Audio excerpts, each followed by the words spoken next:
आज जो मैच होगा जाऊँचे यह एक हाई वोल्टेज मैच। ए मैच रे सीएसके आउ आरसीबी रो मैच हम। ए सीएसके आरसीबी मैच रे आज जो दल आज मैच जीतब सी क्वालिफाई कर।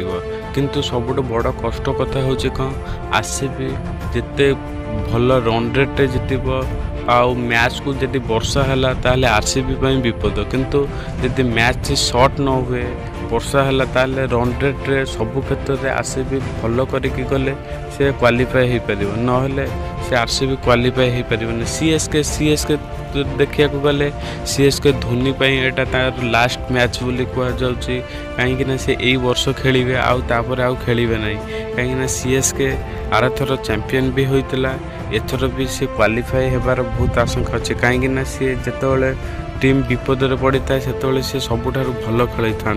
सीएसके सबुठ बड़ गुरुत्वपूर्ण एक्सपीरियंस खेला महेंद्र सिंह धोनी अच्छी कहीं पाखे अभिज्ञता और पाखे बहुत दिन खेलार एक्सपीरियंस अच्छी आउ सीएसके पाखे भी भल खेलार अभिज्ञता अच्छी और आरसीबी पाखे विराट कोहली अच्छी पाखे भी भल भल बैट्समैन भी अच्छा सी भी खेलारे भी बहुत भल खेलुंट सी भी प्राय सब मैच अधिकांश रन 200 रन भी होची। आज मैच तो बहुत इंटरेस्टिंग रहिबो एवं बहुत तगड़ा मैच रहिबो कहीं मैच टी 2 जन भितर होची। महेंद्र सिंह धोनी कैप्टेन न था कि भी से कैप्टेन तुलाउछन।